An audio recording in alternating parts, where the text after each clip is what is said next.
Modern numerical applications, like fluid dynamic simulations or deep learning kernels, process millions of data points every second. They rely on massive aggregate data structures, usually giant multidimensional arrays. Programmers write the code to process these arrays in neat sequential loops, following human logic. But the hardware executing that logic has a physical problem. The processors run hundreds of times faster than the main memory can deliver the data. Modern computers use a memory hierarchy to handle this. You have main memory, which holds vast amounts of data, but is physically distant and slow. Then, right on the CPU chip itself, you have the L1 and L2 caches, tiny amounts of storage that operate at ultra-fast speeds. If a CPU executes a simple, sequential loop exactly as a human writes it, it has to request a single piece of data from main memory, wait for it to travel across the memory bus, compute the result, and send it all the way back before asking for the next point. That trip to main memory takes tens or even hundreds of machine cycles, while a cache hit takes only a few. If the processor has to constantly wait on main memory, its raw clock speed becomes irrelevant. It spends most of its time idle. Human-written nested loops are hostile to cache hardware. To extract actual performance, the compiler has to rewrite the execution order. In high-performance computing, the modern compiler acts as a geometric sculptor. It decouples the algorithm the programmer wrote from the exact order in which it will be executed. To do this, the compiler maps nested C or Fortran loops into what is called the iteration space. It translates the loop indexes into multidimensional mathematical polyhedra. Looking at this grid, every point represents a single dynamic execution instance. Each node is a specific combination of loop indexes. Compilers manipulate this grid using affine transformations, applying linear algebra to remap computations and bend the execution path. The compiler relies on three specific algebraic tools to warp the space: temporal partitioning, array contraction, and loop blocking. By treating code as malleable geometry, the compiler forces the software to physically contour to the hardware limits of the CPU. The first optimization goal is temporal locality. This requires ensuring that a piece of computed data is consumed the moment it is produced, before it gets evicted from the cache. To achieve this, the compiler scans the iteration space to find data dependencies. It looks for instances where one operation writes a value to a memory location, and a subsequent operation needs to read that exact same value.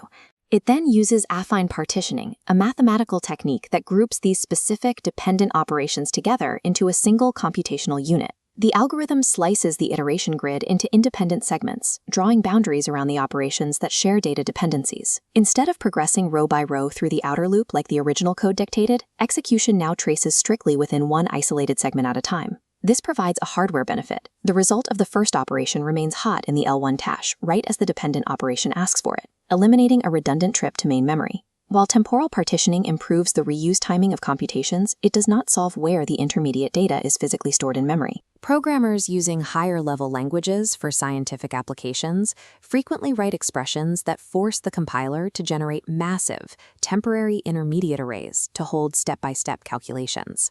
Look at this unoptimized C code from example 11.67. The sub-expression here creates a temporary array, T, just to hold the result of adding arrays W and X before it's used in the final expression below it. Because the arrays can be large, this temporary array, T, floods the memory hierarchy, pushing valuable data out of the cache. The compiler applies algorithm 11.68, known as Array Contraction. This method trades potential parallel execution space for a drastically smaller memory footprint. To execute a contraction, the compiler must prove three strict conditions. The isolated partition uses only one element of the array, the value isn't used upon entry to the partition, and the value isn't live on exit. Once those proofs are met, the compiler collapses the entire dimension of the array down to a single scalar variable. This dimension reduction shrinks the memory footprint enough that the data can live entirely inside a CPU register. It bypasses the cache and main memory. Temporal partitioning and array contraction are powerful, but they do not address the spatial locality of read-only data that gets accessed repeatedly across multiple outer loops. Spatial locality is the need to utilize nearby data elements that are already loaded into the same cache line before that cache line is overwritten. Reading continuously across a massive matrix flushes earlier rows from the cache before they are reused. The compiler solves spatial locality failures using loop blocking. It breaks outer loops into subloops, processing data in small, distinct chunks. The compiler calculates the precise size of these blocks to ensure the active working set of data fits the physical capacity of the L1 and L2 caches. Loop blocking builds a localized software architecture that physically mirrors the CPU hardware constraints, reducing wasted memory fetches.